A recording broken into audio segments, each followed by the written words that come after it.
सबसे पहले मैं आप सबको अगस्त क्रांति दिवस की बधाई देता हूं और आप सब के माध्यम से उन सेनानियों को, उन शहीदों को जिन्होंने अंग्रेजों भारत छोड़ो के नारे पर जब महात्मा गांधी जी ने कहा करो या मरो, उसमें जिन लोगों ने अपनी जानें दी, जिन्होंने जेलों में घोर यातनाएं सही, भारत माता की गुलामी की बेड़ियों को तोड़ने के लिए जिन्होंने, जो स्कूल में बच्चे पढ़ते थे वो स्कूल छोड़कर निकल पड़े, जो अपने और कामों में थे सबने अपने काम छोड़ दिए। सबने ये तय कर लिया कि 1857 में अंग्रेजों से आजादी की लड़ाई का जो आगाज हुआ था, उस लड़ाई को 85 साल लड़ते लड़ते हो गए और वो हमें आजादी मिल नहीं पा रही है। अब हमारे सामने एक ही रास्ता है कि या तो हम आजाद हो जाएं लड़कर या हम मर जाएं। करो या मरो का जो नारा महात्मा गांधी जी ने दिया, उस पर लोग आतुरों के बाहर निकले। 5 साल के संघर्ष के बाद उस ब्रिटानिया हुकूमत को, जिसका झंडा पूरी दुनिया में, पूरे विश्व में लगभग अधिकांश हिस्सों में लहराता था, कहा जाता है कि उनके राज में सूरज ही डूबता था, उन्हें महात्मा गांधी के आह्वान पर जो अहिंसक आंदोलन चला, लोगों ने अपनी जान दे दी, किसी की जान ली नहीं, अपनी जान देने को आतुर हो गए और उसकी परिणति में ये भारत भूमि, हमारी भारत माँ गुलामी की बेड़ियों से मुक्त होकर आजाद हुई। मित्रों, ये बड़ा संघर्ष था और उस संघर्ष का बड़ा बलिदान था। और जैसा अभी पुष्कर काला जी ने कहा, सीडीओ साहब ने कहा कि ये जो यहां आकर बसे सेनानी, 2 तरह के सेनानी यहां आकर बसे। एक जो भारत माता को गुलामी की बेड़ियों से मुक्त कराने के लिए जिन्होंने संघर्ष किया, अपने को न्यौछावर किया, वो सेनानी। और जो देश का गलत विभाजन हुआ, उस विभाजन से जो लाखों लोग मरे वहां और करोड़ों लोगों को अपना घर छोड़ना पड़ा,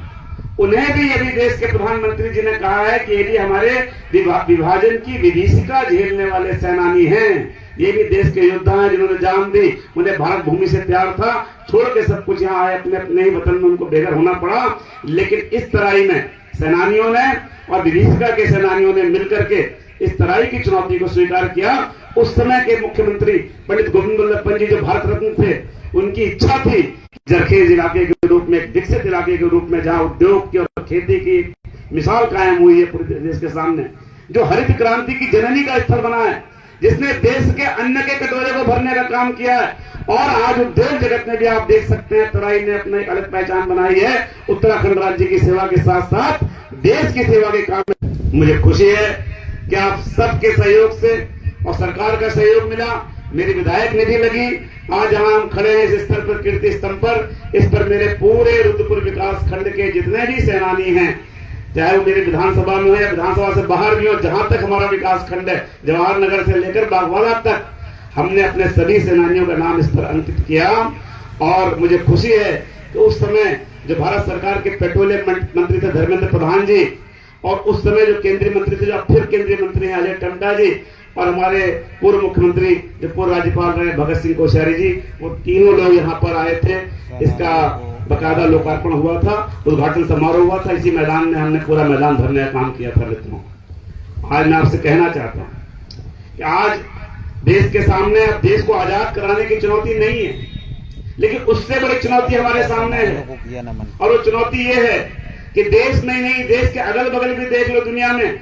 जो लोग अच्छा काम करना चाहते हैं, जो अपने राष्ट्र को खड़ा करना चाहते हैं, जो विकास के मामले में आगे जाना चाहते हैं, जो अपने स्वाभिमान के लिए लड़ रहे हैं, उन सब के खिलाफ कुत्सित षड्यंत्र हो रहे हैं। उन सब के खिलाफ उन्हीं के क्षेत्र के लोगों को, उन्हीं के देश के लोगों को भड़काने का काम हो रहा है। कहीं कट्टरवाद के नाम पर, कहीं जातिवाद के नाम पर, कहीं धर्मवाद के नाम पर बांटने का काम हो रहा है, ताकि ऐसे लोगों को धराशायी किया जा सके। और इसकी परिणति है बंगाल, हमारा देख लीजिए बांग्लादेश में, वहां जो खालिदा जिया जो 2 पीढ़ियों से लगातार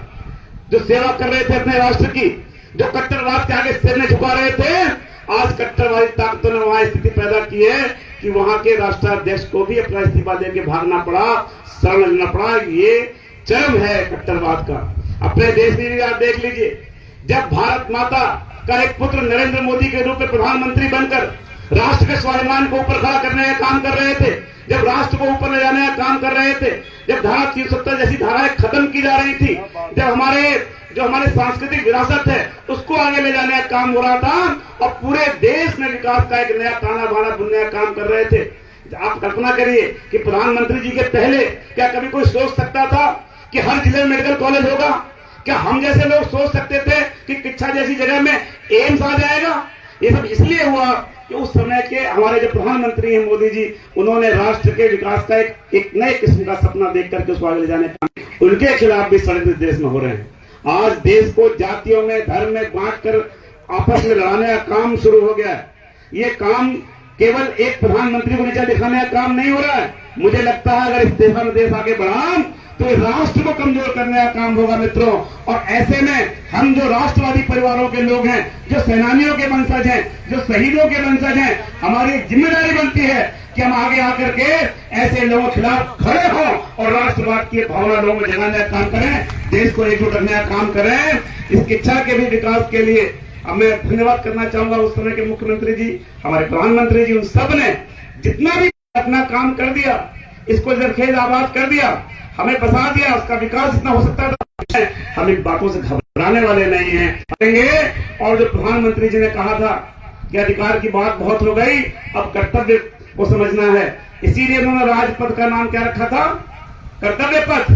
जो इंडिया गेट से गुजरकर राष्ट्रपति भवन जाता था, ताकि राष्ट्र के लोगों को अपने कर्तव्य का ज्ञान रहे, कर्तव्य का बोध रहे। हमारा कर्तव्य क्या है, अगर उस कर्तव्य का हम पालन करना शुरू कर देंगे तो मुझे लगता है कोई वंचित नहीं रह जाएगा, कोई शोषित नहीं रह जाएगा, कोई कमजोर नहीं रह जाएगा, कोई पिछड़ा नहीं रह जाएगा। आज राष्ट्र के सामने ये भी चुनौती है कि जो इस विकास में पिछड़ गए हैं, जो हमारे गरीब भाई हैं, जो हमारे दलित भाई हैं, जो हमारे पिछड़ी जाति के लोग हैं, जो आर्थिक रूप से कमजोर लोग हैं, उनके लिए भी हम क्या कर सकते हैं समाज के नाते। केवल हम सरकार की ओर नहीं देखेंगे, हम क्या कर सकते हैं आपस में